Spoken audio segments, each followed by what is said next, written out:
Are you looking for great family fun? Do you want to get outside and try something new and adventurous? Then look at Butter and Egg Adventures in Troy, Alabama. Ages 5 and up can enjoy zip lines, climbing wall, aerial courses, outdoor laser tag, axe throwing, canoeing, pedal boating, and more. 2 or more people can make a reservation by calling 334-670-9954. For those teachers out there, get your kids outside by bringing them to Butter and Egg Adventures in Troy, Alabama for a great field trip. When Mitchell Nissan assembled the More Force to help the car buyers of Enterprise, we looked for the most powerful people to avenge the average deal. Like Twan kicking those high prices to the curb, and Truth bringing honest savings to the wiregrass.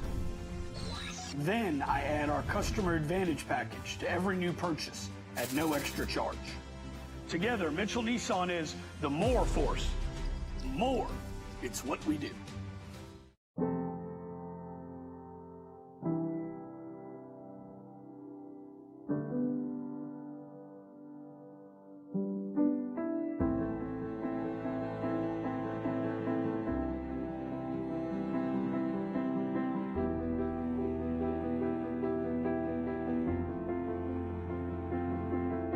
Forevermark Diamonds. Beautiful, rare, responsibly sourced. Available at Marguerite's Exquisite Jewelry. Life is hectic enough without worrying if your lights will stay on or if there's hot water for your child's bath. So count on natural gas to keep the energy flowing, even when the weather is unpredictable. Natural gas is always there to keep your home warm, showers hot, and food cooked to perfection. That's why America has relied on safe and affordable natural gas for more than 150 years. And we will be here for you and future generations too. You can count on natural gas from Southeast Alabama Gas District. Have you been in the house way too long? Are you looking for great family fun? Do you want to get outside and try something new and adventurous? Then look at Butter and Egg Adventures in Troy, Alabama. Ages 5 and up can enjoy zip lines, climbing wall, aerial courses, outdoor laser tag, axe throwing, canoeing, pedal boating, and more. 2 or more people can make a reservation by calling 334-670-9954. For those teachers out there, get your kids outside by bringing them to Butter and Egg Adventures in Troy, Alabama for a great field trip. When Mitchell Nissan assembled the More Force to help the car buyers of Enterprise, we looked for the most powerful people to avenge the average deal. Like Twan kicking those high prices to the curb, and Truth bringing honest savings to the wiregrass. Then I add our Customer Advantage package to every new purchase at no extra charge. Together, Mitchell Nissan is the More Force. More, it's what we do.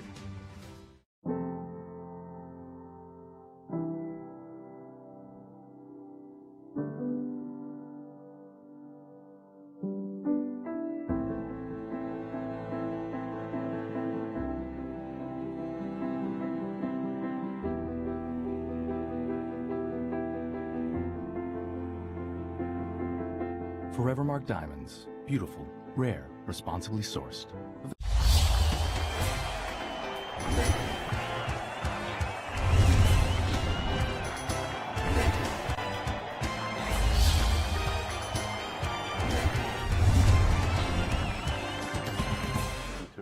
Live from New York City, it is today in New York City.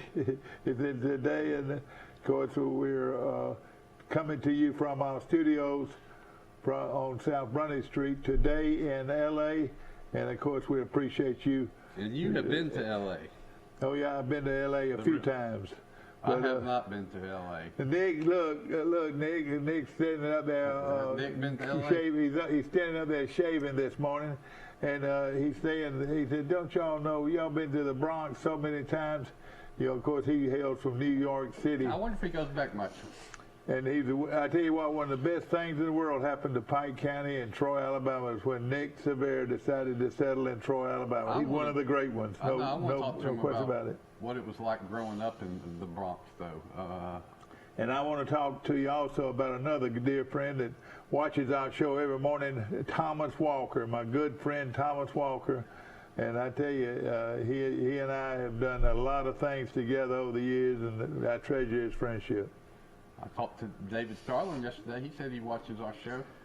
And I also want to say on a sad note, Mike Jordan died. Mike Jordan, of course, was the guy that led the Sound of the South here from Troy. He was a drum major. Yeah, he was a guy that could do all kinds of things with a he'd throw it way up there and catch it. And great man, Mike Jordan, a longtime Trojan, has left us to be with our Savior in heaven. And we do pray for his family. Exactly. Of course, that's Pete and all them. That's a great family, no question about it. That's Pete's. Of course. How's he kin to Pete? Well, that was his brother. Oh no, I didn't know. Yeah. I know Pete. Pete Jordan, and of course, great people, and of course, we'll be thinking about them today. Of course, want to mention Green Hills Funeral Home. They do a great job, and of course, Benny and I've known Benny all my life, and all his life, and he's known me almost all my life. We played ball together, and I noticed he used to hold the ball in real tight. Just bet. Where a lot of people would be back like this, he'd be holding it in real tight. And I asked him, and I used to ask him, I said, "How do you get the bat around?" He said, "It's just you're quick. I got a quick bat." What he said. But of course, he's a good friend of mine, and born and raised in Troy, Alabama. We salute all you Trojans out there today, and of course, you've got to be careful with this virus out there. And of course, we got a big weekend to look forward to. Football, and it all starts again tonight from Crampton Bowl in Montgomery. Our hated rival at one time, Jacksonville State, goes head to head with 1A UAB. I haven't forgotten that hated rivalry. I'm no big fan of Jack State to this day. Yeah. Let everybody see who we care about more than anybody.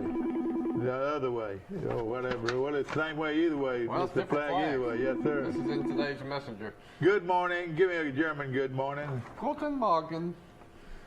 Morning. And Mike Amos calling you from the beautiful town of Grayton Beach, Florida this morning. Mike, say hello to Nick Severa, who's shaving right now. Hello, Nick Severa. He's our legal guy. And I tell him to watch us every day so we don't screw up somehow. I say Guten Morgen every morning, so that shows that I know this German. Yeah. But I've never been to Germany. You know where I used to say it, though? I've made one trip to Europe, thanks to my great aunt who sent my dad and me to Switzerland one time.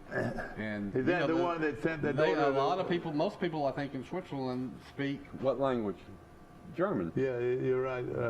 So every morning when I'd go down in the hotel, I would tell my waitress, Guten Morgen. Well, let me ask you this: is your aunt that sent you to Europe, is that the same one that sent her daughter to Wake Forest? I don't know if she would fit the bill on that or not, but that was... Look at here, ladies and gentlemen, just walked into our studio. We have a delivery. I was Forrest Lee. Where is that guy? Man, how you doing, Forrest? We missed you, buddy, and I was watching Forrest Gump on TV last night, and I was thinking about you. How is Pike Little going? Going great. Here's the pound cake. Well, you want to jump in here with us this morning? I got the head on, but I wanted to deliver y'all something to. Are you gonna be here Friday? Be on our ticket show for a little bit. Yeah, come in and be on our, and I'll give you the list and you can fill it out. So he makes more than pecan pies. He makes pound cakes, ladies and gentlemen. Hey, let me tell you this. I've got a what do you call those heavy skillets that you cook with? What do you call them? Cast iron. All right, I found one. We've had some terrible things that happen in my house where the pipes burst and we've got water all over my house. We've had to gut my house. There we go. And I found a cast iron skillet. I'm gonna give it to you. Now I want some fresh strawberries with sugar on them, set in the refrigerator all night, and I want some whipped cream. Now, one thing great about that hasn't been out of the oven long, has it? Oh, is it still hot? I'm just kidding. Now Forrest, ladies and gentlemen, gets up at 4 now. He's been up a long about time. 4 o'clock, yeah. And, boy, you gonna take a big bite there. Is it good? Is it still warm? That's what's good. How you been I just doing? want to give y'all a gratuity and a good morning, and y'all have. Well, I tell you what, of course, Forrest has started teaching for a living, and we hope he'll get back on. We missed you. Well, I've enjoyed it. I'm 12 for 12. Are you really? 12 good days. Well, that's great. I've taught at some good schools. Yeah. This is another good. You know Look what? for my cousin, my niece Eleanor, and my nephew Eleanor and Will. Yeah. You know, the thing about it, they're getting taught now by a real school man. Big, right, exactly. That man's been there and done that, isn't that right? Listen to Coach Lee. This will be my 33rd year somewhere in Have kids changed much? No. They're the same old kids that you taught at the middle school for Well, those when I years? first taught at Goshen many moons ago in the 87, 88 school year, they're just the same. They just need a little bit of guidance. Well, how many times have you thought of good old Whitey since you've been back? How many times have you thought about him? Just about every day. What would Whitey do? Is that good? First of all, we're concerned about what Jesus would do, but then what Whitey would do. Is that right? That's right. Well, you know you can interject both those, the spirit of that topic each and every day, 24/7. That's right. And things just keep moving on. Who's Public Arts play this weekend? They've got Hooper. And you know, I used to officiate basketball up at Hooper, and I'd hear them say, "Let's go Hooper!" Boom, boom, boom, boom, boom. Yeah, I've got a second cousin who won 7 wrestling championships. They were a wrestling dynasty. They had a real good program up there. You're right. I remember that. Yeah. His dad's Buck Jordan from Troy, and his mother's Miss Joe. Yeah, I was telling them earlier we lost Mike Jordan, who was a phenomenal drum major at Troy and Troy High School. He was the first one. He's the one that came out kicking those legs up, and he'd be back like this. He'd be kicking them up all the way. Well, let me run on. Thank you. Come back, see us. Come back Friday morning. We'd love to have you. Ladies and gentlemen, Forrest Lee's got to go to another venue right now. Well, you beat Jacksonville State tonight in Montgomery at 6:30 in Crampton Bowl. UAB's now a 15-point favorite. All right, so they took that line and ran with it, didn't they? I've got a feeling Jacksonville's going to play them tough, but I don't know if Jacksonville's got the manpower to stay on the field with UAB. UAB's got a good program, Mike. What are your feelings? Oh, I mean, UAB should win this game. I mean, they have more talent. I mean, I think John Gross is a good coach at Jacksonville State. Of course, he took over for Bill Clark. But, Bill Clark established a program where I feel like three-year starter coming back to quarterback, Tyler Johnson. They've got some really good defensive players coming back. We know Brian Benson, the offensive coordinator, will have them ready. I mean, I would be absolutely shocked if Jacksonville State beat UAB tonight. You know, I could get a call in to Brian Benson. He's a very good friend of mine. He was a young assistant coach at Charles Henderson High School at one time, and they learned a lot about discipline from Hugh Fountain. And then he put together an offense, Rice, if you remember right. He was one of the first guys that got into this no huddle, split spread out one of the things. You didn't know where they were going, and he did a fabulous job. He coached. He came from Kentucky, and he coached at West Alabama under Bobby Johns, the great Bobby Johns, former Alabama teammate of your daddy's. That offense lit it up, man. Who was Stevens was their quarterback, and Will Jones was one of their receivers. They had a bunch of them on down the line, but they were very competitive and so forth. But again, he is the offensive coordinator for UAB, so look out tonight, tomorrow night. Or tonight, I'm gonna be up there. But I would not. I think UAB should win, but I wouldn't be surprised if Jack State hangs with them for a little while. And hear this, ladies. Right. You need to be Dad's driver tonight. He didn't need to be driving late at night. Oh, let me tell you, I'm awake as I've ever been. But he's welcome to go with me. I'll tell you this. I was listening to the press conference yesterday. Troy's new quarterback Taylor Powell drinks 5 cups of coffee a day. He said that in the press conference. Does he really? Hey, I thought I was the only one addicted to coffee. Forrest, who just brought us some pound cake, got to know him a little bit because he was a big golfer and he went out to Brundage Country Club all the time to play golf with his girlfriend. Yeah. And so Forrest would talk to him. You know what? You know they say he's got apparently he's a film junkie. He stays in the film room and 5 hours a day. Oh, I thought you were going to say he's like into You're talking about Taylor Casablanca and they're going to call him JT. They're going to call him JT, or where they're going to call him? I think it's Taylor Powell, the TP. But apparently he's a big film room junkie, and apparently he's won over the players. And Coach Lindsey was, talking about the fact that he's able to move in the pocket. So I think he's able to maybe extend a few plays when we haven't been able to do the last few years. Or make things happen. Teach that guy how to hold a fork. Out of all these years, he's holding a fork like a knife. I did. One time. Well, I'll tell you this, Mike. We're just glad to be here in Jacksonville State and great opportunity for Jackson State, UAB, especially to get some national attention. Exactly right. And here's something sort of funny, Mike. South Carolina names former graduate assistant as its starting quarterback. What do you think about that? 2 weeks. Where? All right, in less than 2 weeks. He used to be at Iowa State. He used to be the quarterback of North Dakota State last year. And hey, let me tell you this: don't frown at that, boy. If he was a quarterback for them, and then he's at South Carolina now. Tell us what happened here. Well, he joined the staff as a graduate assistant. He went to become a coach, and then Doty, their starting quarterback, and 2 of their backups got injured. So he was kind of forced out of retirement, I guess. He had another year left of eligibility. Now their starter heading into this game. We're not looking at the fact Jacksonville State played a spring schedule. Southern played a spring schedule. Southern went 5-1 in the spring. Yeah, well, Troy doesn't need to take the Southern game for granted. Coach Lindsey yesterday. Apparently, they got a really good quarterback, really good running back. Yeah, they have an All-American wide receiver, I think. A defensive end, a pro prospect. Yeah, maybe that's him.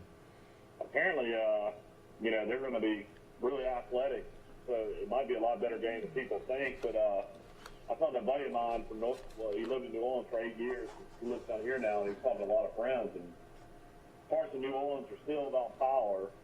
And then he said, like Gonzales, Homa, Grand Isle, places like that, will not have power for 2 months, they're saying. Oh my gosh! So you know what? Now, how about Baton Rouge? It must be good for them to say they're going to play a ball game. It's hard for me to believe. Baton Rouge is fine. Yeah, boy, I tell you. Power. Yeah, but I thought that was. Lucky though. I mean, if that storm goes to the west a little bit more, it hits Baton Rouge, direct hit. Yeah. So Mike's telling us this morning that Southern University is going to be loaded with talent, and so. Look for a very competitive talent out of the SWAC. So I mean, you can take that as you can take that the way you want to take it. They're 1AA.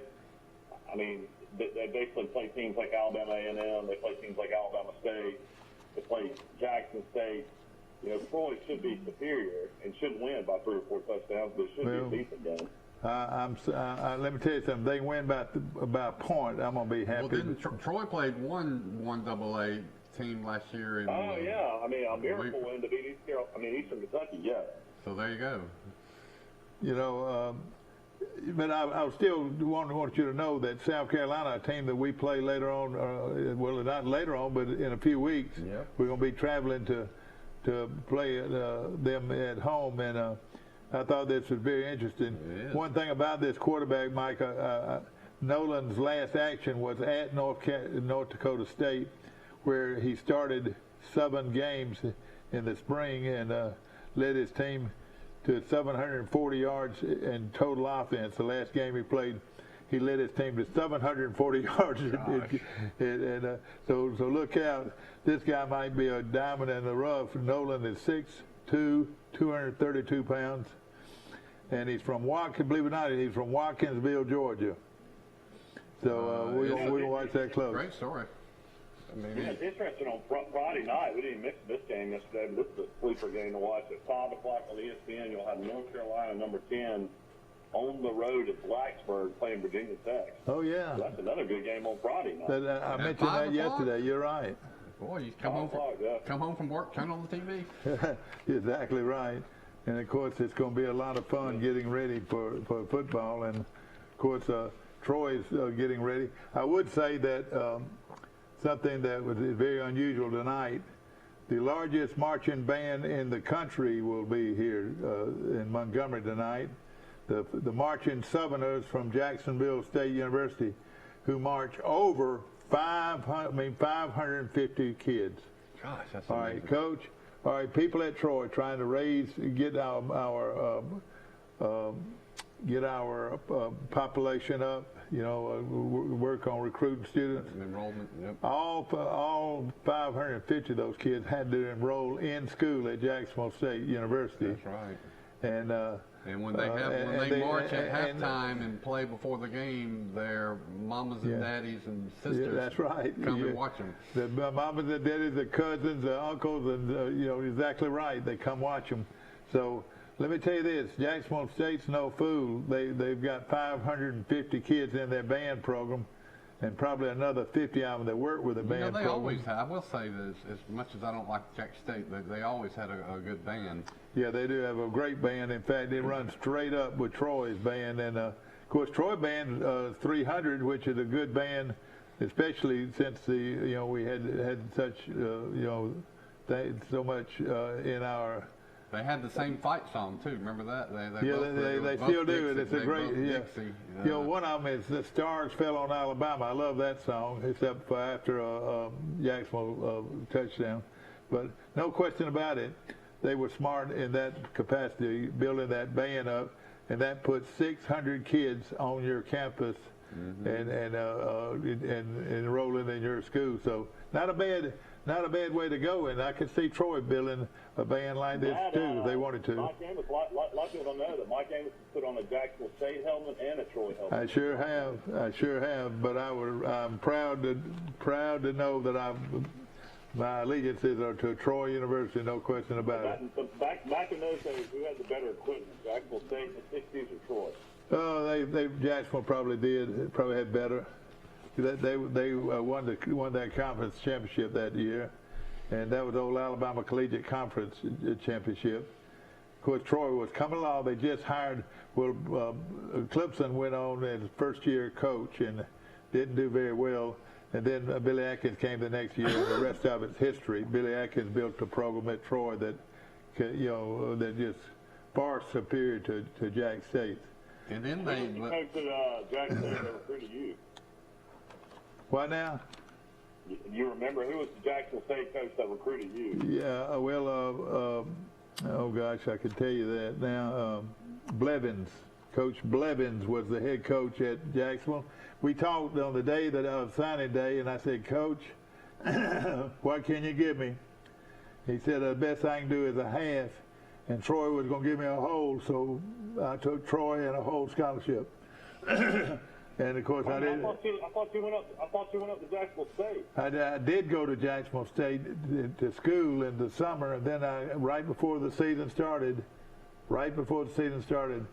I got an opportunity to go to Troy on scholarship. Didn't stay there very long because it wasn't very good, but I was on scholarship at Troy in football at one time. And gosh, it's just a great day. It looks like the weather is getting on through here.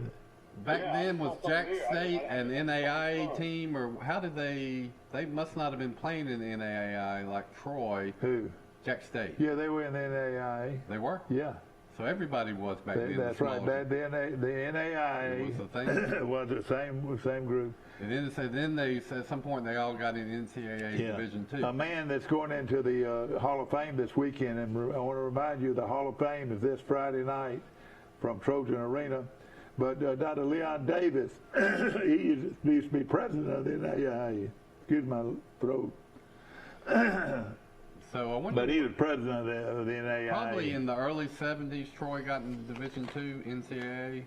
or late 60s, probably early 70s. Yeah, it was later on. They started their conference schedule. Was it after Atkins left? Or Bradshaw? No. He was in Division II NCAA Gulf South Conference. So they also formed the Gulf South Conference, which was a fantastic conference. But we're still NAIA. Troy won the NAIA national championship in 68. So we're still then. Big news. T.R. Miller can be the first Alabama High School Athletic Association program with 700 wins in football if they win their next game. Well, I know they're awfully good. They've been good for a long time. You know, I'm the only one in America that looks at all-time college wins, and Alabama really should be leading it. I mean, the NCAA took away about 30 wins with vacations and vacated games.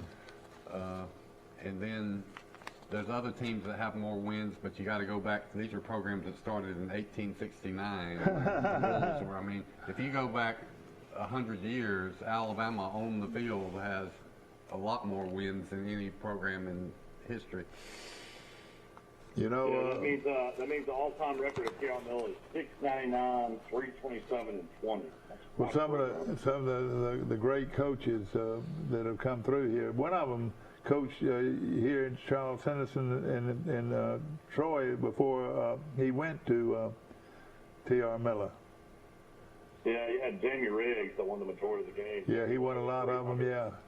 And then our buddy that played on the 80 team, his dad was a coach for a while. Now, who was the actual T.R. Miller? Wasn't he some timber? They were all in the timber business. Yeah. You had T.R. Miller and W.S. Neal. That's who they were. Both T.R. Miller and W.S. Neal. But a lot of the real wealthy are the McMillan. Yeah.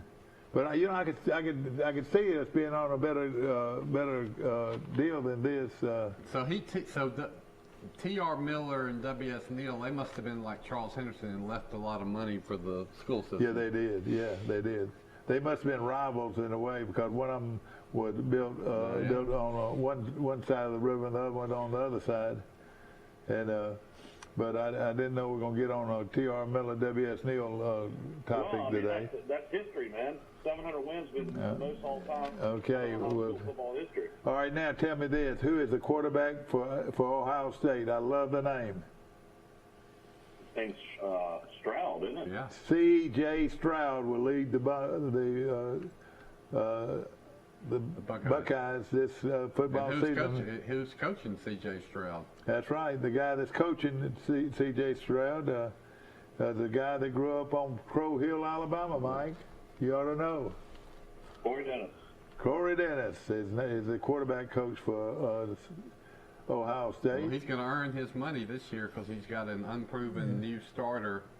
This kid's a good-looking kid. This Ohio State kid. He's got to be good if he went to Ohio State. And of course, how about have you learned how to pronounce the new quarterback at Clemson? DJ. What I said it yesterday. Ungamongale or something. All right, and now give me the name of the quarterback for Notre Dame. No clue. He's a transfer from Wisconsin, I'll tell you that. Yeah, is this Jack Cohn? That's him. Jack Cohn is the new quarterback at Notre Dame. You know, it all begins at quarterback. If you don't have a good, decent quarterback, you can forget about your football team. I promise you. Nowadays, but in the past, that wasn't. Alabama won all kinds of national championships without superstar quarterbacks. How about this, Ryan? This guy was like a can't-miss punter. They actually got drafted by the Green Bay Packers, but the Green Bay Packers waived J.K. Scott, the great Alabama punter, yesterday. I cannot believe that. Shocking. He'll be picked up by somebody else because he did well.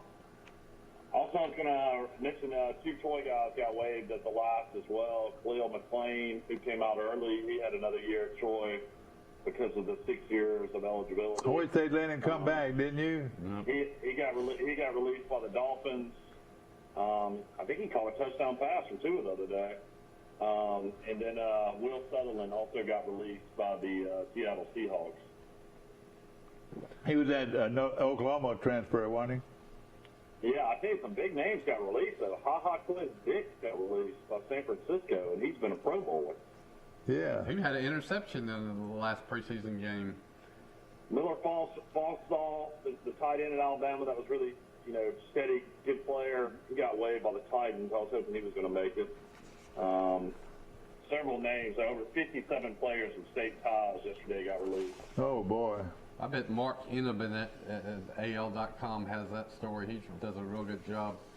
Well, J.K. Scott, that is really shocking. He'll probably be picked up by somebody else. And then some of these players will end up on practice rosters, don't you think? Yeah, if you're on practice roster, you can make $100,000 to be on the practice roster. Also, Troy had another guy get waived. Damian Willis, the former great wide receiver, got waived as well. And they're allowed to catch on, though. He's a wide receiver. Another shocking name is I don't know if y'all remember this guy. He was on a lot of national championship teams, and he was a really good, steady defensive lineman. Damian Squares played 8 years in the NFL, and he got released. Well, boy, that's just the way it works. Mm-hmm. They can only take 52 or 53, and they got to cut them down. Yeah. But at the same time, especially these skill players, or get a shot to catch on. Well, I think they got about 13 that play on the practice roster, and I know that they bring players up from the practice roster to the real roster all the time. So it's not the end of the world. I want to shoot. Former Alabama great linebacker Dylan Moses got placed on reserve non-football injury list, so he's still trying to battle back from injuries. I want to show you a picture of a football player. I'm holding up the Trojan, the campus newspaper, and I want you to take a look at this lineman right here. And of course, his name is Steedham. Mike, he is considered one of the top offensive linemen in the country, Mike. He was on that list. And he is left tackle for Troy, and we're glad he's here. I tell you what, they better open up some holes for the running game this year, because they got no push last year on that offensive I'm going to tell you something, ladies and gentlemen, that you don't see this stat much. Steedham has only been called for one penalty in 742 snaps. So that means he has not had a holding penalty in 742 total snaps. I thought that was impressive.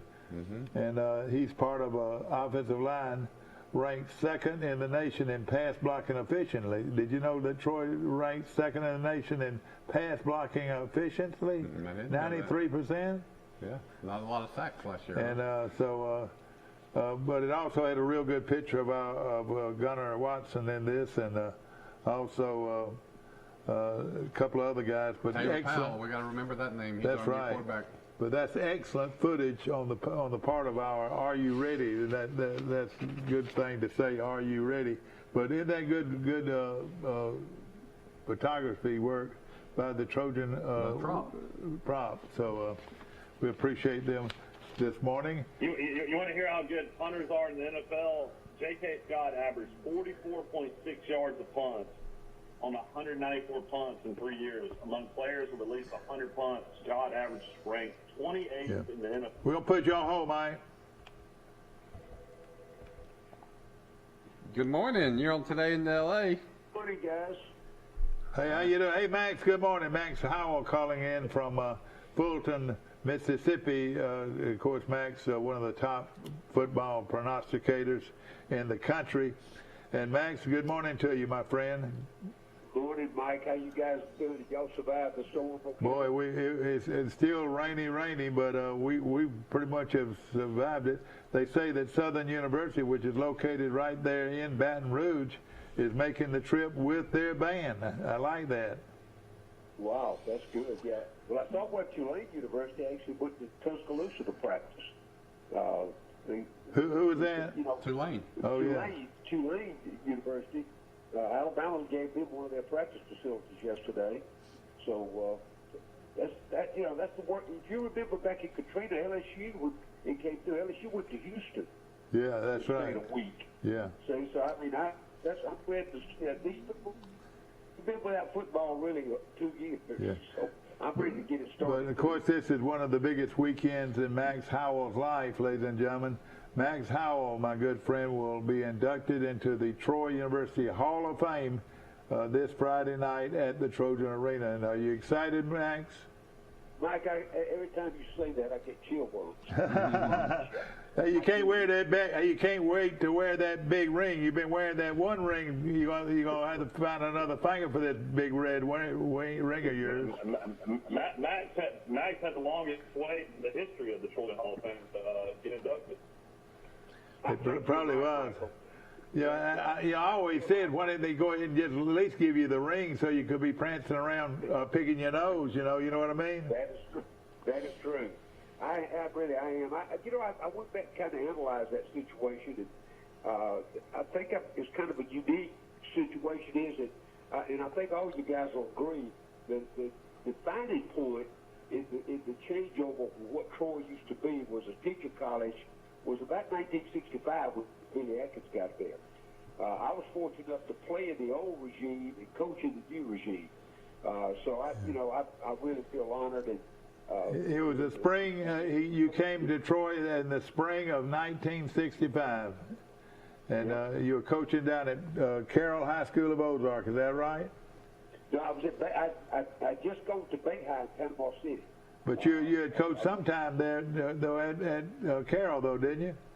Yeah, I did 2 years prior to that. And then I went to Bay High in Panama City. Yeah. Billy came. I was finishing up my master's degree in Troy. And in fact, Earl Watson had already hired me as a faculty member. Oh, so you were coming to Troy regardless, weren't you? I was. Clemson could have used you as a coach, I promise you. Yeah, that was in those days, Mike. I've told this story 100 times. We had to do so much in comparison today for so little. I finished my master's. I was coaching 2 sports. I taught classes, and I made $7,500 a year. Oh my God! Oh, that was big money back then. Big money. So these guys make $7,500 a day. Oh, I know it. I know it. Probably literally, yeah. Some of them do. But sort of tell us what happened from there. Well, you coached the golf team, right? And the I had a great career. I've told you guys have heard me tell that story. How about the golf team coaching? I did recruit those kids. Well, let me tell you. Let me see if I can name a few of them. Dave O'Neill, Warren Hanchy, Mike. Our coach. Mike Griffin, who later on became the golf coach at Troy, and also the president's son, Stewart. The Stewart kid was the president of the university's son, and another guy named Sam Robinson. You remember Sam? Sam played one. The favorite story who Mike Griffin is in the Hall of Fame at Troy. Oh yeah. They named the golf course after him. He went on to Auburn for 25 years. Yeah, that's right. He's number 3 for us, guys. Remember, Sam was number 1. Yeah. But I tell you what, now look, don't. Well, you did a good thing getting those guys in, Max. Thank you. Let me tell you this: don't shout it out. Well, Hanchy and O'Neill, they were great players. Oh yeah, Dave O'Neill played 2. Sam Woodard, Mike played 3. And then number 4 alternated in and out. Warren Hanchy was there sometimes at 4. That was 2 or 3 guys. The Stewart kid was around there, the president's son. Yeah, he moved in there at 4 occasionally. Yeah. But yeah, and we had a great year. we went on through the tournament. We won the championship, but we were competing. Yeah, you had a great team. And you taught, and you were sound like a student, and you were, gosh, no telling what all you did on the football field. Well, the whole thing about Troy at that particular time, Bill, was the fact is they were known for putting coaches out more than anything else. I tell the story all the time that what I learned at Troy was how to coach. What I learned from Billy Atkins is how to win. There's a difference. I'll tell you that up front. There's a major difference. That was the key, though. Those kids under Clemson did not know how to win. Now they had one team though went 6-4. That was the fact that they just didn't teach that part of the game. Yeah, that's right. They taught you how to make adjustments from the college game into the high school ranks. how to deal with the kids, the parents. We got a great education. Just to give you an example of a little bit of this, we had he actually went in last. Fairclough, John Fairclough. He was a good college quarterback, but lineman. He was a good college lineman. But you know what? The first job that he got out of when he went into the coaching field, he was the head coach at Admiral Farragut High School in Tampa, Florida, one of the top programs in the entire nation. Wow. And he became head coach right out of college. He did. See, if you remember, Mike, I've told you that story before. That was the reason I transferred. One of the reasons I transferred from Troy, from Auburn to Troy, is because I knew when I was 15 years old I was going to coach. That's what I wanted to do. And of course, I got sidetracked there coming out of high school. And actually spent You at Auburn, you'd been in the class of the two great linemen, wouldn't you? Oh yeah, I mean, I'd have been watching from the sidelines. Yeah, I know. It had to play behind. What was their name? Zeke Smith and those people. Yeah, that's right. What was his name? Zeke Smith and Jackie Burkett. Those were two pretty good players. They were, but the two offensive guards was Chuck Maxby and Ernie Dingy. Yeah. And that's why they said I was built about like they were. That's what brought Auburn's attention, I think, to me at that point. And people didn't realize this. I think a team could get 60 scholarships a year. I think something like that, which was a lot of them. No, Troy. At that time we had 47. Yeah. Is all we had. Yeah, I bet Troy, but Auburn was different. Yeah. At Auburn, though, I was thinking that they could have signed 60 players every year. Oh yeah, and that was just a different level, particularly those days. Yeah. But it was a great experience, and I don't think about it constantly. In particular, with this big of being coming up on Friday night. And of course, I was just fortunate. I was at the right place at the right time. That surprises me. So Billy Atkins did not recruit you, Doctor. The athletic director recruited you. Earl Watson, Earl Watson. I was already on the staff there when he came. You know what? I'm gonna hit you with something. Max. You might have been the next head football coach at Troy. You think about it. You on their staff. You might have got that job. Isn't that right? I will share that with you. I did not know that until I came back to Troy with Sim Bird right after his marriage. And Sim was a regular student. Did you know who told me that? Billy Atkins' wife, Doris. Mm. And that was in the booth that particular time. Yeah. So I never knew that. I never knew that for 3 or 4 years ago. But that was before Billy actually got here, though, wasn't it? No. This came. Oh, you mean after Billy? After Billy. Okay. Billy Atkins first. Yeah, that's right. Yeah. Yeah.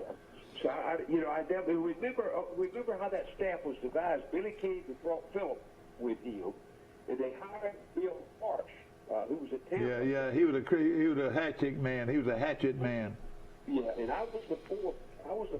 Yeah, I didn't recall it wasn't enough money, but to hire but 3 coaches in those days. I was the fourth guy because I was already on the staff. And they hired Doc Anderson as their trainer, and boy, he was hard to live with. Those first few years, Doc Anderson was hard to live with.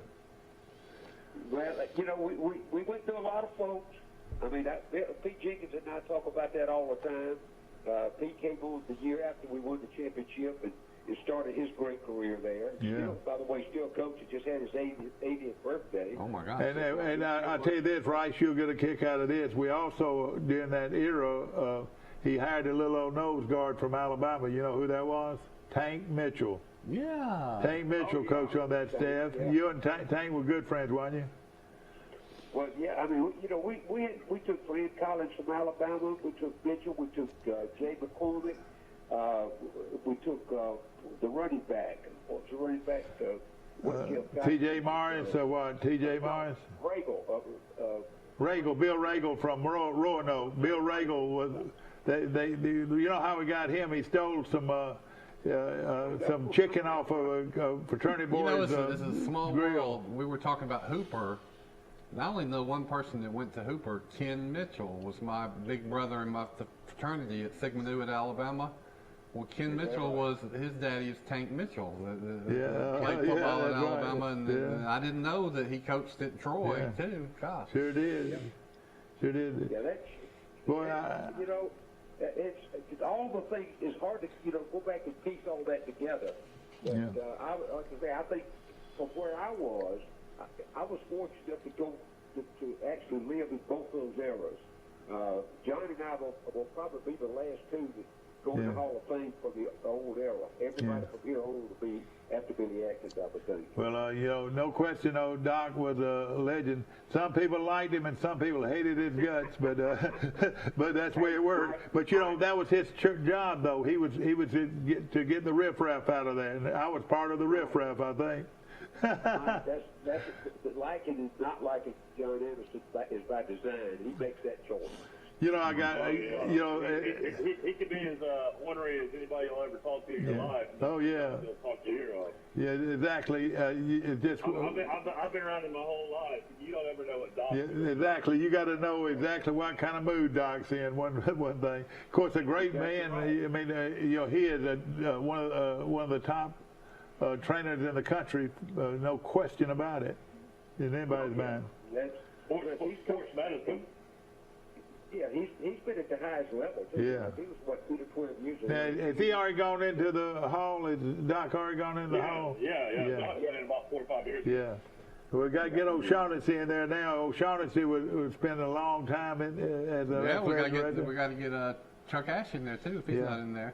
But let me tell you this while you're on there. Chuck Ash is already in. Oh, yeah. Good. Well, let me tell you, you know, while we're talking about all this, 2 other local guys that are a very good friend of me, Barney Burnett and Colin McCrary. Both of those guys go into the Hall of Fame this Friday night at the Trojan Arena. That's a great class. And I hope a lot of local people will come out and support their own. Of course, you know, Colin has done more for golf than any one man alive, I'll tell you that. You know, not only as an All-American player, but as a tremendous supporter of Troy golf. And then, of course, Barney Burnett, you know, one of the all-time greats at Troy, and also a very good golf coach. And of course, he's a local flavor, born and raised on the Troy Country Club.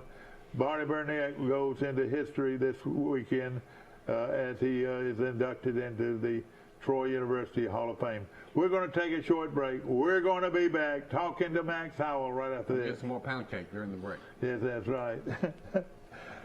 Well, Troy Cable Security Wi-Fi doorbell camera allows you to answer the door from your smartphone when you are at home, at work, or on the go. When a visitor presses the button, Troy Cable Security sends a live video feed to your smartphone so you can see, hear, and speak to the person at your door. With the doorbell camera, you can have your porch light turn on automatically when it detects motion at night to create the appearance that someone is at home. You can view video clips so you can always know who stopped by when you are out. Troy Cable Security. You love them, protect them.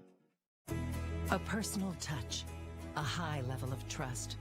Whether it's checking and savings accounts, personal or business loans, or our local friendly service. That's what Troy Bank and Trust customers expect. But now we offer more. Free identity theft protection for our new and existing customers, protecting your family's time, money, and good name from identity theft. Because protecting your identity is now a big part of our identity. Did you know at Wiley Sanders Truck Line, after 30 days of employment, that you can join our 401k retirement plan? That's right, we match it up to 4%. That's gross pay, 4% after 30 days of employment. Drive a Buck Division truck for Wiley Sanders Truck Line, be home twice a week and every weekend. You know, if these wheels roll at Wiley Sanders Truck Line, you make money. Home twice a week, every weekend. Wiley Sanders Truck Line, $1,000 sign-on bonus. Come drive for the best today.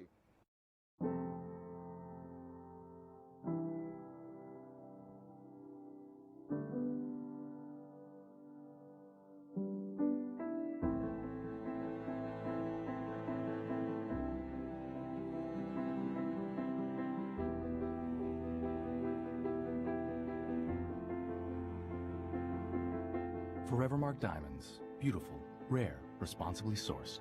Available at Marguerite's Exquisite Jewelry. He was a bouncer in the bars in Tupelo at 16 years old. Yeah. Oh, gosh. Hey, let me tell you this while we're thinking about it. Back to our show, ladies and gentlemen, brought to you by Premier Dodge, Chrysler, Jeep, and Ram trucks on the bypass. And, of course, my buddy Jason Gregory is going to be on our talk show, on our Picket show, coming up this Friday from right here at our studios on South Grundy Street in Troy. So that's going to be a lot of fun to bring. And I tell you what, you talk about a guy who can pick them. He can pick them. Jason Gregory. And, of course, right now, he's still got that big sale going on, $29 down and $99 a month. And I say now, surely you're not selling cars like this. He says we'll sell them every day like this. $29 to put down, and then $99 a month on a tremendous selection of of used cars and trucks right here on his full-page ad in the Messenger. That's right, no question about it. And he does more for advertisement than anybody's ever done in Pike County, I'll tell you that.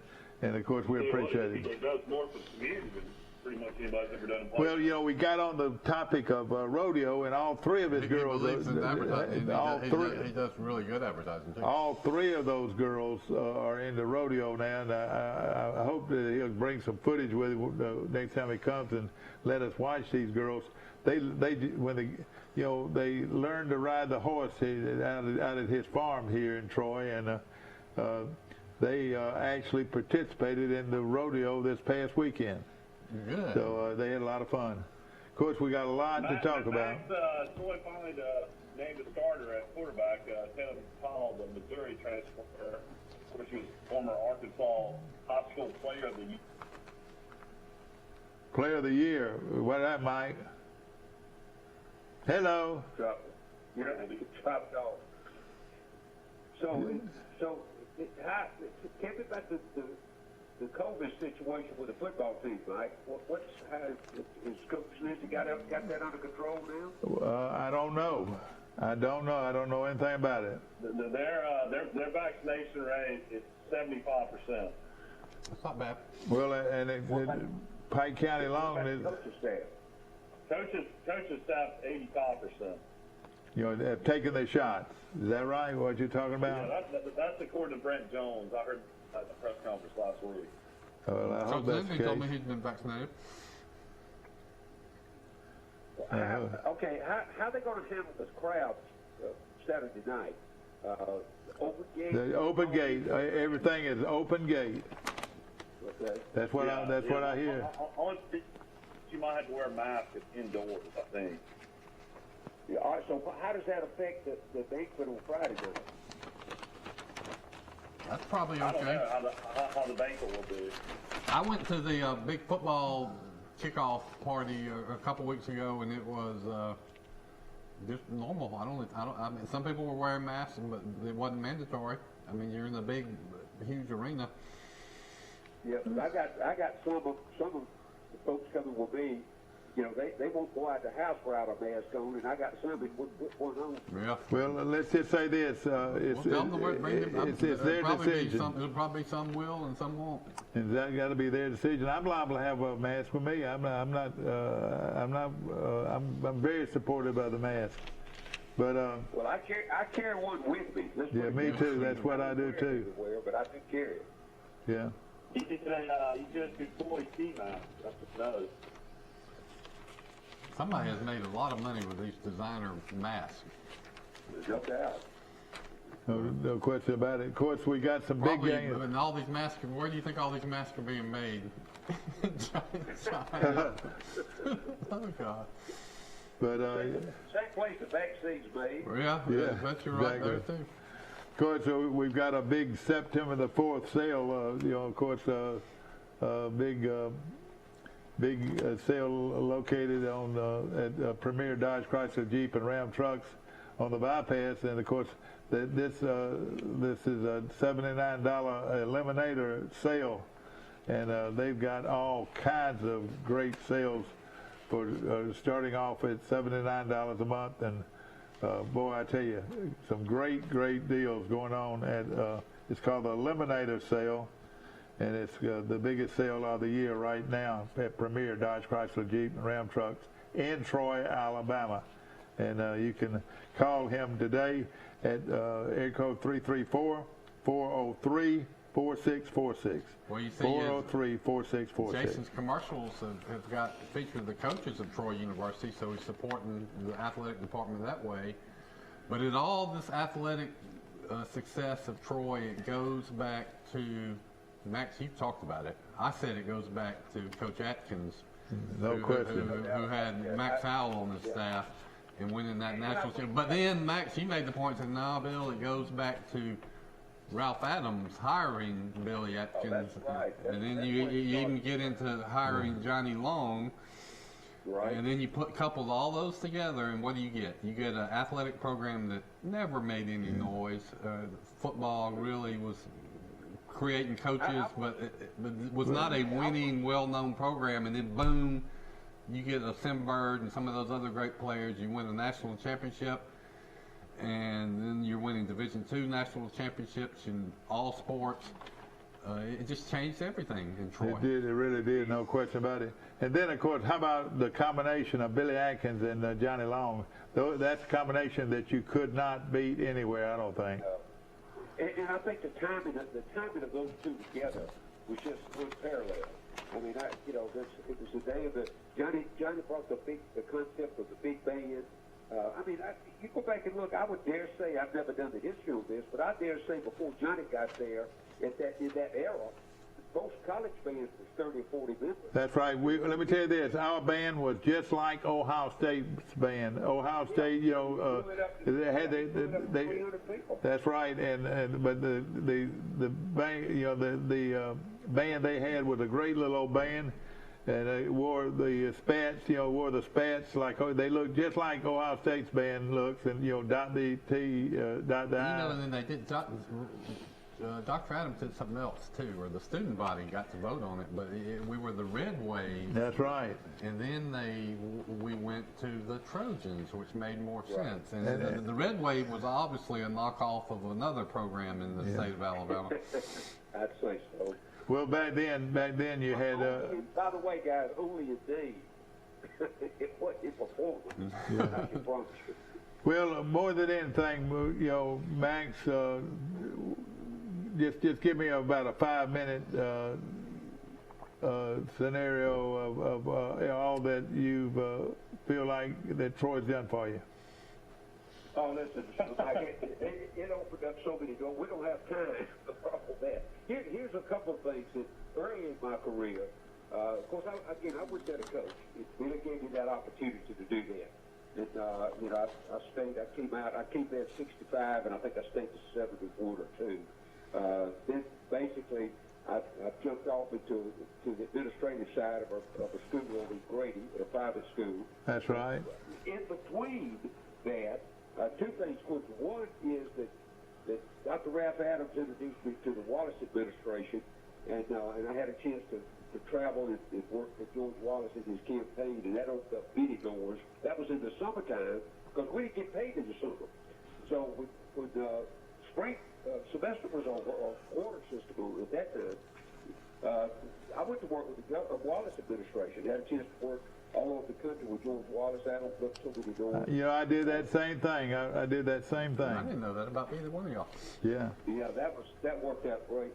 That really worked out great. But anyway, when I left Troy, after I left Troy, my first job was in administration at a private school over in Grady, and then I went from there to the head administrator for the Private School Association in Montgomery for 3 years. But you know what's ironic about that? John Beckhoff wanted to come back home. He took my spot at Grady. That's right, yeah. Academy. And when I left the Private School Association, he moved to that director's job. He and I not only have been good friends for the year, we've been professionally been hand in hand for at least 10 years of our working career. So, those are the things, Mike, that really the people you meet, the affiliation, as Troy moved up the the athletic ladder, as far as exposure around the country, you just have to take pride in what they're able to do. And of course, the last biggest thing, well, with my best friend and coach who was coaching at LSU, when Troy goes into Baton Rouge, and Pete Jenkins warns Ed Ogeron that you better be aware that Troy can win this ball game, and he laughed. And of course, Troy wins. They beat LSU in Baton Rouge. That was a great time for Troy. No question about it. And it's still being talked about. I read a story on Phillip Rivers, who is the new football coach at a school down in Fairhope, the former NFL player. And he was giving a talk to his team. They were playing some team they should have beat. And he said, now, don't you think we're going to beat this team? Remember, there was a team up the road that played LSU, and LSU thought they had nothing to worry about. And he said, anybody know who that team is? And he said, all the players hollered out, Troy. Are you serious? Yeah, that was in a national article. And of course, that was something. I tell you, it's a even those high school kids remembered it. You know, as we mentioned, Colin McCrary and, of course, all of the great things that he's done for our university and through not only as a player but as a great supporter, and he's done many things. And our golf program is arguably the best sports program in the history of Troy athletics, if you just count national championships. And yeah, they've done real well over the years. And of course, Barney Burnett, the legendary Barney Burnett. I hope Barney's watching or listening to us this morning on our show, because he did a lot also to continue Troy's efforts in golf. He was a great player, but more than anything, he was a great coach. And I was just thinking about the golf program, and Mike Griffin won several national championships. If they didn't win them, they were runner-up or third place. They almost won them. And Barney kept that going too.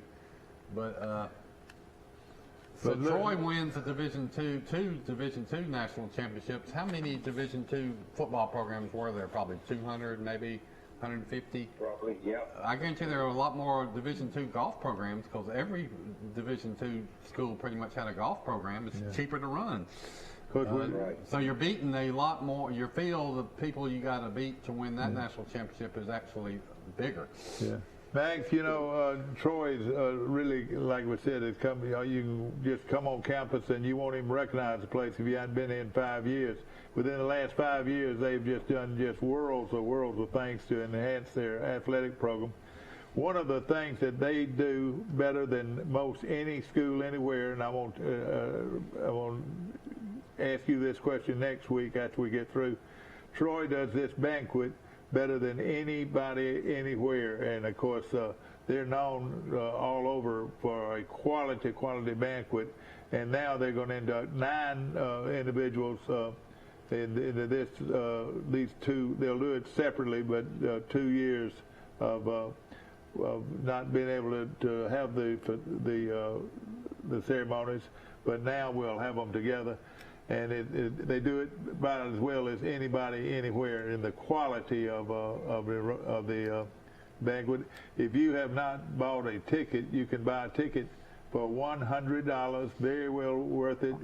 You'll dine in luxury, great food, and then sit back and you'll enjoy one of the great events in Troy University history. Is this Hall of Fame banquet. Mike, I've been to the last 3. Down there, I don't have to wait till it's over. I know what they do. I know how they do it. Barry McKnight does a great job emceeing that. And I think in all fairness, from the public standpoint, with that many people coming in, they keep that thing to a 2-hour time block. I don't know if you guys have been to others. I've been to those. I've been to every one of them so far. The speakers would end up talking 30 minutes or 45 minutes, thanking everybody from grandmama. That's right, yeah.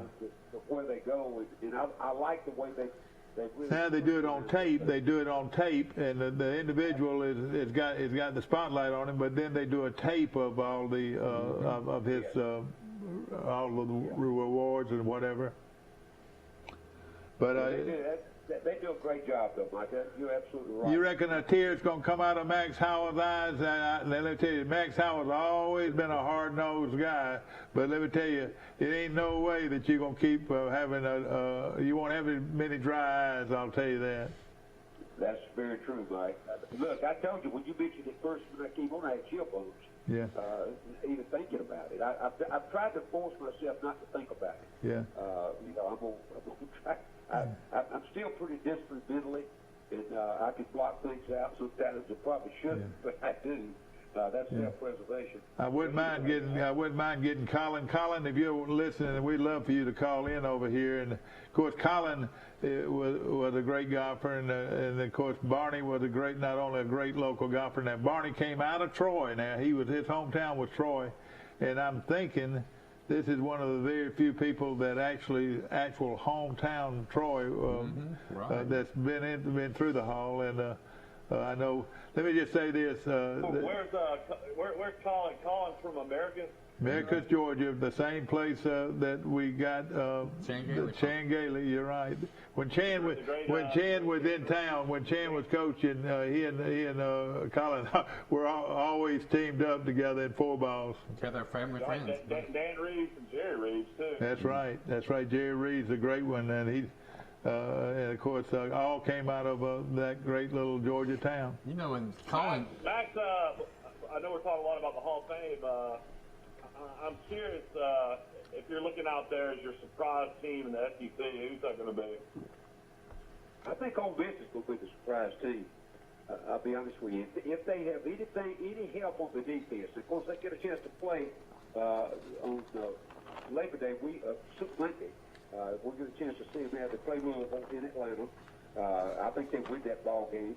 But their offense will be as good as anybody's in the country. I'll tell you, they got Corral back. He'll be. You know, they talk all they want to about J.T. Daniels in Georgia, but I'll guarantee you, I'll take Corral any day of the week.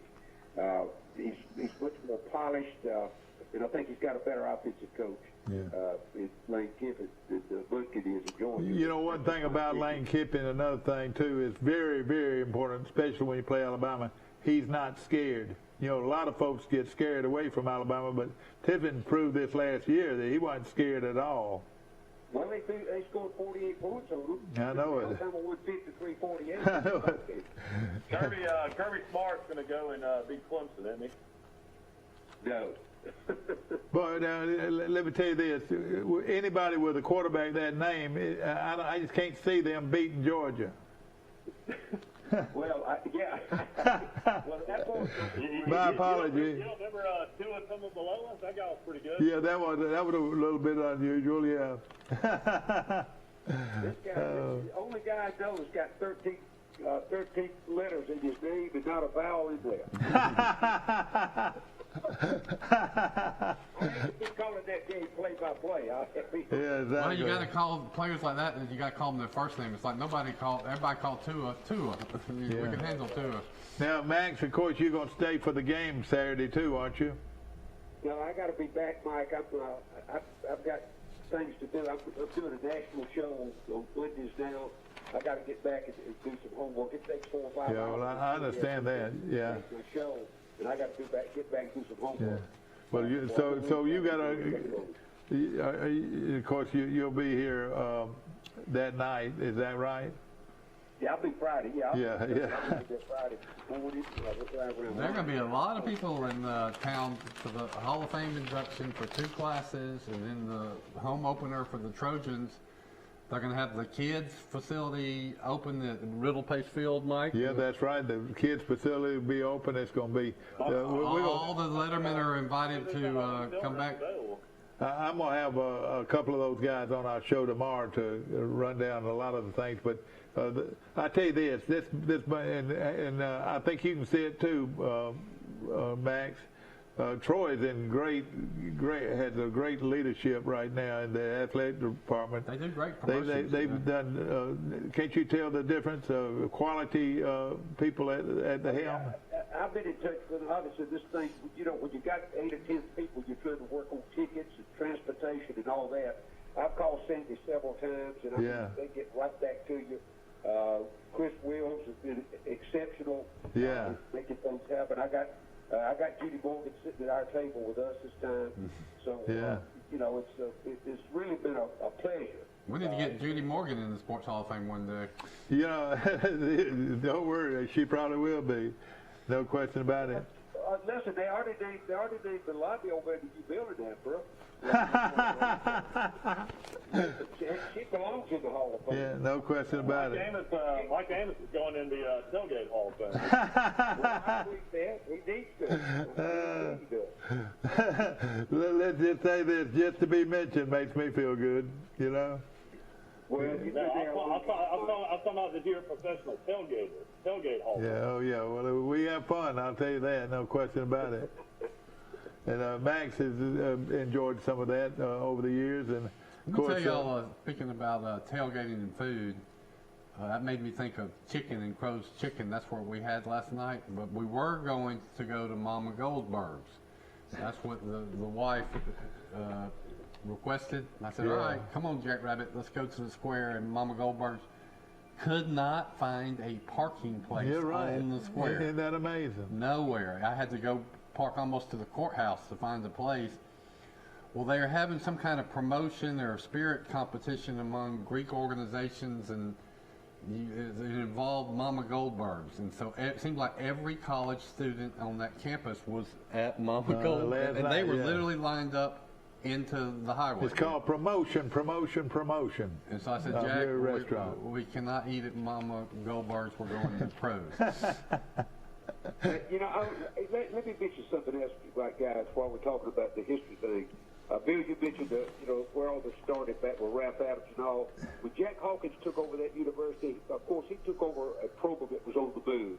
But I think he's done as good a job as any administrator in the nation. Amen. He can't get enough applaud. He is just great. I'm telling you, I tell you what, he could have stepped away from Troy and be the governor. Oh, easily. He would have easily been the governor. No question about it. I do believe that. But he loves being the chancellor of Troy University. Yeah, he's become a good friend on top of that, on the personal level. It's nothing different. I mean, he's just like he is when he's speaking to 5,000 people and or running the university, or he's a meeting somewhere at the coffee shop. Well, let me tell you this. I would put Jack Hawkins Jr. when it comes to articulate, I don't know how to pronounce it or anything like that, articulate chancellors in the United States of America. I don't believe anybody that could represent his university in the English language, using the English language, than Dr. Jack Hawkins. And here's the thing, too, guys. If you really analyze that, Mike, he could have gone anytime, anywhere in his career. But what did he choose to do? He chose to stay at Troy. And Troy is better off for it. Oh, no question about it. Well, he stayed for longer than Dr. Adams. Who would have ever thought that was possible? Yeah. That's the truth. And then you think of all the coaches and administrators that stayed for so long. I mean, from Larry Blakeney to Don Maestri, to Chase Riddle, Coach Felix, Robert Earl Stewart, Coach Felix. We've been blessed that we had some great people that stayed for a long time. You know, Mac, I know these two people would have been there, especially because you coached them, but, of course, Tim Bird, we lost Tim, a few months back, and, of course, what a great supporter he was, and, of course, a great All-American he was. And, would you say arguably the most important football player in the history of Troy? Oh, no question about it. Wouldn't you say the same thing, Max? Tim Bird was the most important player, the one individual player. I mean, I could just go back. I can still see him on the field. Oh, yeah. You guys have heard that we had great athletes, but guys, what we had greater than athletes was our system. The system Billy Atkins. Yes, exactly. He set up, and he and Danny Grant, Vince Greeno, Bobby Henderson, they perfected that system. Tim Bird very rarely ever ran the football. You think about that, Max. He very rarely ever ran the football. He always dished it off because he had so many wide open people. Well, the defense we were playing against had never seen anything like that. I mean, I keep telling you guys how many times the opposing coach will call time out and call us to the middle of the field where the official said we run an illegal formation. I had to coach with a rule book in my back pocket because I called all the options. Yeah, that's right. So as long as you had 7 men on the line of scrimmage, you were all right, weren't you? Yeah, I'm gonna tell you guys. Billy called. We'd be up 30 or 40 points, which was common in those days for us. And he called. He said, "Go out there and tell Sam quit throwing the ball." So I go jogging out there to the middle of the field, the timeout. We talk about it, and I said, Coach Atkins says, "Y'all quit throwing the football." And Sam just call a run and run the clock. And I looked back at him. I said, "Unless the defense gives you a wide open pass." he checked. You got to remember, we were checking at the line of scrimmage. We was using 4 wides. We did all the things that they're doing now. We was doing that in the 60s. Yep. Nobody ever saw that. So much ahead of your time. Yep. Yeah. Well, of course the biggest example, and Mike, you and I talked about this. Doug Taylor played tight end for us. Yes. Against Atlanta in that playoff game. Well, Billy just brought this from the NFL. He'd split him out about 3 yards and he'd stick it back like what we call an H-back down. Well, they only used 3 defensive backs, and we were sending 5 guys out. They didn't know how. They called time out, but they didn't know how. Doug scored 7 touchdowns that night. We beat them 63-3, something like that was the final score. And then Sam threw 6 touchdown passes in that game. And the unreal thing, the next week when we played Texas A&I for the national championship, Sam Bird threw 5 touchdown passes. 3 of them were to that great tight end. Exactly right. Yeah. But the whole deal is, guys, it was the system. Doug Taylor. The defense didn't know how to cover. Yeah. Man-to-man coverage was just coming in, but everybody tried to play 3-deep zone on us. Yeah. And we run the wheel route out the backside where a linebacker's supposed to pick up. I mean, Jeff Cotton be wide open. And then, speaking of Jeff Cotton, he was a great running back. What was it? Man Ed? Y'all call it the play? 28 man Ed. That was the call. There we go. And you right and left. It's a toss pitch. Is all it was. Yeah. That was our first snap on every play. Well, I know this man died recently, and what a great guy was Buck Dees, Alvin Dees. We lost him, and you coached him in that offensive line. And those guys, they weren't real big, but they knock you off the ball, wouldn't they? Well, it had Alvin there. It had Bobby Floyd on the other side of Hugh Cole. Yeah, that's right. Hugh Cole, you're exactly right. And Bobby. Paul Vince Brisbane was our center. We had a big old boy from Atlantic City. He was the biggest biggest lineman we had, wasn't he? The biggest was George Hires. Yeah, George was big. Yeah, he was big. And then about 240. Playing college on the other side was about, he was a stick. He was 6'3", about 190. Yeah, that's right. He was a typical Alabama lineman in those days. And then I was trying to think about Banker. He's a banker over in Atlantic City. Was a pretty good line. But they came in. I remember we got a guy named Haskins. He could have played for anybody. Now, he didn't play on the national championship team, but he played the next year. Y'all just kept bringing them in, and had played every year. I think the biggest 2 kids we ever recruited was Haskins and Glenn Thompson. Yeah, that's right. Glenn was big. Tackle.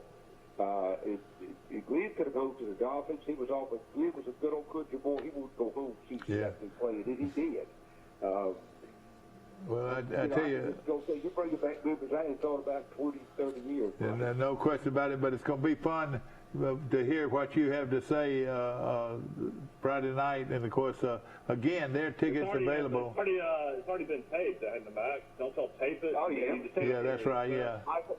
Michael, it was taped 2 years ago. That's right. Well, another thing about it, like you said. Just think how much younger you'll look. Yeah, no question about it, yeah. I can't remember what I said. Yeah. Well, I tell you what, it's going to be fun. It's going to be a great banquet. Again, tickets are available if you want to come and show your support for these guys, especially these local guys. They deserve so much. And, of course, Barney and Colin McCrary. These people were great while they were coaches or players. And then they've gone on and represented the town and the college the rest of their lives.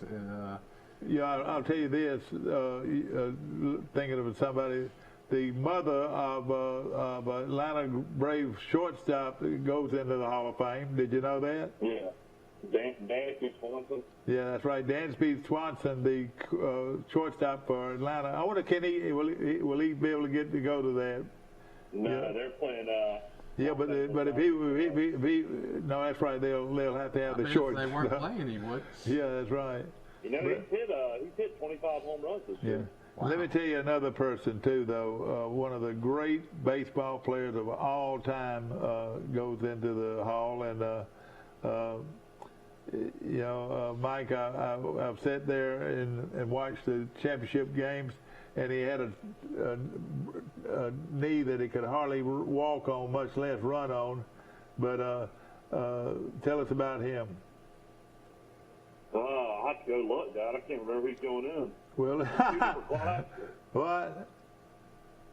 Former Troy first baseman, Mike.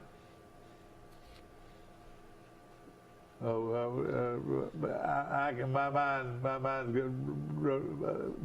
turned blank right now, and guys. It's a good class. But no, I'm thinking about Colin and you know, our golf facility. That man, I don't care what anybody says. That, you know, it's not a 9-hole course, but it is a pretty and impressive facility, and it makes a great entrance to our campus. And what they've done with that. And Colin was instrumental in getting that for us. Let me just say this, and I hate to barge in, but I've got, when I remember something, I need to go ahead and say it. But the Jude Rinaldi, who will ever forget Jude Rinaldi, one of the all-time greats. I saw him last in a championship game, almost single-handedly won that ball game, and he did it 2 years in a row. Jude Rinaldi, one of the all-time greats, if you can remember baseball teams. Now, Mike Perez is going there. Yeah, Mike Perez is the former Florida great, and then of course came to Troy, and they pitched the perfect game, except for one Major League Baseball player. Pitched a one-hitter in the championship game, and later on pitched for the Pittsburgh Pirates and the St. Louis Cardinals, and a great player, and he'll be inducted, and we've just got a world of... The 2021 class will be Colin McClary, Mike Perez baseball, Andy Widener track and field, and then Max's class will be Barney Barnett, Nancy Dansby Swanson, women's tennis, Rachel Hashan, gravel, volleyball, Mac Powell football, Mark King football. Mark King is the All-American. And Jude Rinaldi, baseball. Also, Leon Davis will be a part of it as well. And, of course, a good friend of mine, Leon Davis, and, of course, represents Elba, Alabama. You folks in Elba, come support Coach Davis. He was a great one. He was athletic director, well, he's a former basketball coach and athletic director at what we call the NAIA? The NAIA, but he actually coached at did he coach at Troy or some other? No, he didn't coach at Troy. He coached at Montevallo. Hey, ladies and gentlemen, the Montevallo Mafia is still living. But of course, he went to Troy, played basketball at Troy. Great All-American basketball player. Then he. Who did Mark King play for? Did he play for Bradshaw? Yeah, no, he might have played 1 year under Bradshaw, but he played under Tom Jones, I think. And, of course, you know, Tom Jones was a great coach, too, former Robert E. Lee coach that won phenomenal. He won 108 in something like 8 losses in high school. But he was Mark King's coach. Mark King transferred from Florida, the University of Florida, where he was 2 times Kodak All-American at Troy. He was a great offensive lineman, and, of course, hey, the Marine Corps is represented. You knew it'd be represented somewhere, didn't you? He was a Marine Corps legend too. And Troy has a receiver this year that's a Marine vet. Isn't that right, Michael? Some guy that he's 26 years old, and he was in the Marines for several years, and now he's playing football. Yeah, that's right. That's the story in its own right. No question about it. But Mike, you finished that up, and that is the 9. I want to count 9 inductees into the Sports Hall of Fame. My little gathering that I normally have, Mike, because of this is going to be such a long, drawn-out affair. We're not going to do the deal at our that we've done each year, but we'll do it again next year. But we'll enjoy all of this ceremonies. Max, are you still on? Yeah, I'm here, sure. Max, you've got what does your day mean? You got a reception at what time? Yeah, well, you go back and look at the festivities that's going on right now, and I know you and I talked, Mike. Well, any hope of you trying to move part of that out to the Marriott in the lobby after the banquet? Yeah, that's right. We'll try to do some of it, if we can, and it'd be a lot of fun. And also want to mention all these folks coming in to celebrate with these guys is going to be something that I think you'll thoroughly enjoy. I was looking again, if you want to buy tickets, you can call the athletic department and buy Max some tickets. And Michael, I was looking at Mike's Dothan Eagle, and it says that the Alabama-Miami game, they're going to open the roof at the dome. They are, I saw that. Yeah. So that's why they don't have to wear the mask inside. I know, but that's also won't that affect conditioning? Because I thought, it's instead of playing in the 100-degree heat and humidity, you're going to be playing in 72-degree air conditioning, but that's no longer going to be the fact. You're going to be. Well, it won't be much. It won't be much. They'll generate that air up, Bill. It'll be probably 80 degrees in there, all. Okay. It'll be. Yeah, it won't affect. It won't affect. And I'm going to tell you, unless you're in ultra heat, 100+ temperature, those kids on the field, they're so charged and so emotional. They don't feel that. They can play. With a substitution pattern at that level anyway, they don't expect you to play over 5-6 plays as a snap, particularly with the linemen. It's probably some of the defensive backs and the wide receivers, the guys that have to run all the time. Okay, Max. Before we go off the air, give us Alabama your prediction of Alabama-Miami. The line I think is still at 18 and a half, like that. I think Alabama wins. I think they cover. Without a doubt, I think the quarterback situation at Miami, I know he's talked a lot all year long, but they can't scrimmage against a team as good as Alabama. Yeah. So I like Alabama to win big. And again, on the other side of that, I'm taking Clemson over Georgia as well. Now, one thing about Miami, though, that you got to remember, they'll be strong physically. Don't you think they will? I don't think they got the quality of depth, Mike, that Alabama's got. They may have 22 that can play, but they ain't got 40 that can play. Yeah, okay. That's where Alabama will beat them in the fourth quarter. All right. Well, that was one other game, Clemson and Georgia. What do you think about that? I'm taking Clemson in that one in a close from the line. I think it's maybe at 4 today. It's come down. Georgia fans jumped on that. It was 6 to start with. Yeah. I had a good friend that worked with their in the preseason, worked with both Georgia's and Clemson's defense. He said take Clemson. All right. Okay. Well, listen, Max, it's been a pleasure, my friend. Congratulations on your induction into the Troy University Hall of Fame. We love you, and we look forward to seeing you this weekend. Hey, this is your life, Max Howell. Thank you, Mike. I appreciate it. See you guys Friday. All right. See you, Max. No question about it. Max Howell, a real gentleman, and we're so proud for him going into this big day. This Friday night from the Trojan Arena. Prattville if you haven't bought your tickets, buy them now. Support these guys. He's a Prattville native, but he lived in Troy for, sounds like at least 6-7 years. Yeah, that's right. No question about it. Of course, Rice, you'll be here tomorrow. And then remember, on Friday, we've got our Pickett show coming up on Friday. And I'll let you know who's going to win in college football. Thank you, Forrest, for our pound cake. Yes, sir. Have a great day. We'll see you tomorrow, bright and early, for Today in L.A.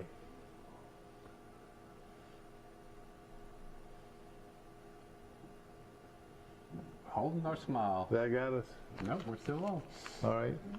Well, yeah, they say we're off.